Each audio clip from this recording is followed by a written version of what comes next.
Hello friends, welcome back to my channel কল্পনায় সত্য কিছু ঘটনার 21 এপিসোডে আপনাদেরকে আমি স্বাগত জানাই। জানি অনেক দিন পর আমি একটি ঘটনা আপনাদেরকে শেয়ার করছি, কারণ আমার শরীরটা বেশ ভালো ছিল না কিছুদিন। সেই জন্য আমি কোনো ঘটনা আপনাদেরকে শোনাতে পারিনি, তার জন্য আমি আপনাদের কাছে ক্ষমা চাইছি।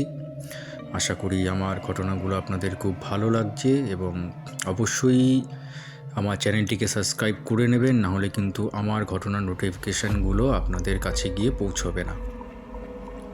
আজকে যেই ঘটনাটি আমি আপনাদেরকে শেয়ার করব, সেই ঘটনাটি শেয়ার করেছেন আমার এক বন্ধু, এবং ঘটেছিল ঘটনাটি তার বাবার সাথে। এবং যখন ঘটনাটি তার বাবার সাথে ঘটে তখন তিনি অনেক ছোট ছিলেন, এবং ঘটনাটি তার বাবার মুখেই তার কাছে শোনা। এই ঘটনাটি তার বাবা তাকে শেয়ার করেন এবং সেই ঘটনাটি তিনি আমাকে শেয়ার করেন, এবং ঘটনাটি খুবই ভয়ঙ্কর একটি ঘটনা। এবং তিনি যেরকমভাবে ঘটনাটি আমাকে বলেছেন বা শেয়ার করেছেন, ঠিক সেরকমভাবেই আমি আপনাদেরকে শেয়ার করার চেষ্টা করছি। ঘটনাটি ঘটেছিল আজ থেকে প্রায় 30 বছর আগে, এবং সেই সময়ে জায়গাগুলো অতটা ডেভেলপ ছিল না। এবং নামখানা ঘটনা, একটা কথা বলে দিই, ঘটনাটি নামখানা এলাকার একটি ঘটনা। এবং আজ থেকে 30 বছর আগে আপনারা সবাই জানেন যে নামখানা এলাকাটা কীরকম ছিল, এবং সেখানকার পরিস্থিতিও কীরকম ছিল বা ডেভেলপমেন্ট কীরকম ছিল। এখনের মতো হয়তো নামখানা জায়গাটা সেরকম ছিল না। তো ঘটনাটায় আসি সরাসরি, যে ঘটনাটা কি ঘটেছিল। তো তার বাবা একদিন কাজে বেরিয়েছিলেন সাইকেল নিয়ে, এবং তিনি সেদিন কাজ থেকে ফিরতে তার অনেক রাত হয়ে যায়। এবং তিনি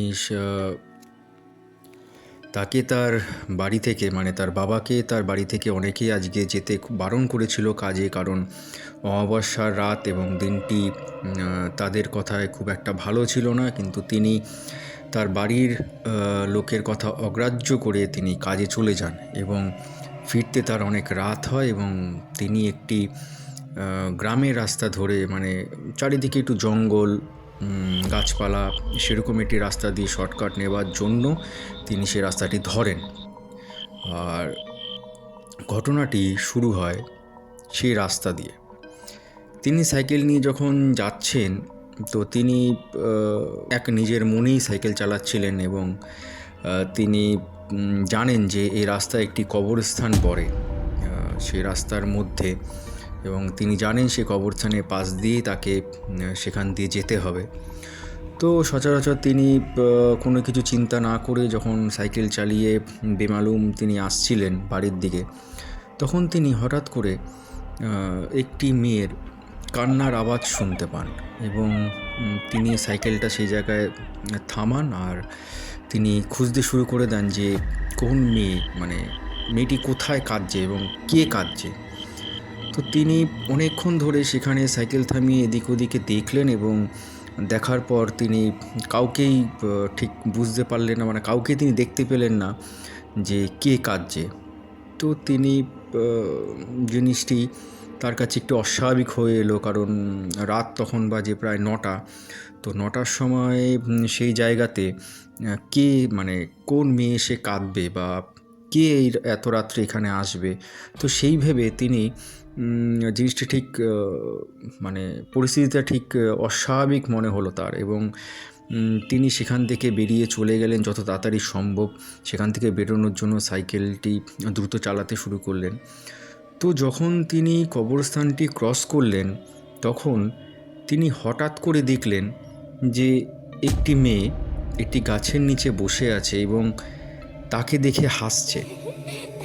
তো আগেই বলে দিই যে তিনি তখন শুনেছিলেন একটি মেয়ের কান্নার আওয়াজ, শব্দ, কিন্তু তিনি যে মেয়েটিকে দেখছেন, মেয়েটি কিন্তু তাকে দেখে হাসছে। এবং তিনি ঘটনাটি বুঝতে পারলেন যে পরিস্থিতিটি একদম ভালো নয় এবং ঘটনাটি কিন্তু অলৌকিক বা ভৌতিক কিছু একটা। তো তিনি সঙ্গে সঙ্গে সাইকেলের গতিপথটা চেঞ্জ করে তিনি অন্য রাস্তা দিয়ে দ্রুত যেতে থাকেন এবং তিনি অদ্ভুতভাবে যখন মেয়েটির দিকে তাকান তখন দেখছেন যে মেয়েটি ধীরে ধীরে হাঁটতে হাঁটতে কবরস্থানের ভিতর চলে গেল এবং তারপর মেয়েটিকে আর দেখতে পাওয়া গেল না।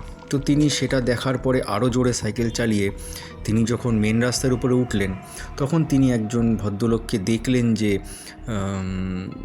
একজন বয়স্ক ভদ্রলোক যে তাকে লিফট দেওয়ার জন্য তাকে দাঁড় করাচ্ছে, মানে হাত দেখাচ্ছে। তো তিনি মনে মনে ভাবলেন এতটা রাস্তা, অনেকটাই রাস্তা এখন যেতে হবে এবং তা একা একা যাব, সঙ্গে একজন থাকলে বা সঙ্গী থাকলে ভালো হয়, কথা বলতে বলতে চলে যাওয়া যাবে। তো সেই ভেবে তিনি তার সামনে এসে সাইকেলটি দাঁড় করালেন এবং তাকে বললেন, আপনি কোথায় যাবেন? তখন তিনি বললেন যে তুমি যেই দিকে যাচ্ছ আমি ঠিক সেই দিকেই যাব।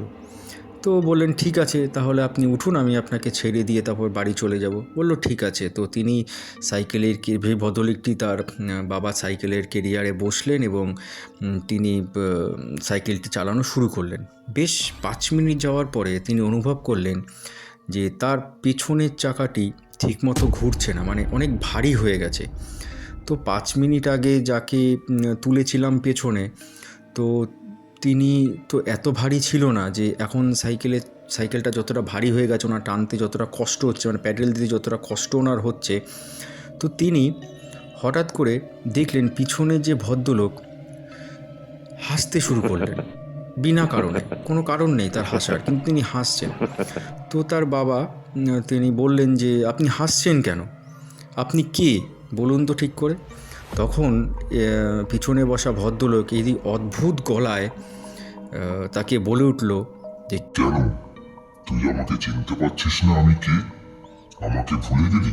এই বলে সে মানে অবাধে হাসতে লাগলো, মানে কন্টিনিউয়াসলি হাসতে লাগলো। সেইটা দেখে তিনি খুব জোরে জোরে সাইকেল চালাতে লাগলেন এবং যখন তিনি বাড়ির কাছে এসে পৌঁছালেন তখন তিনি দেখলেন যে সাইকেলের পেছনে কেউ নেই, সাইকেলের পেছনটা ফাঁকা।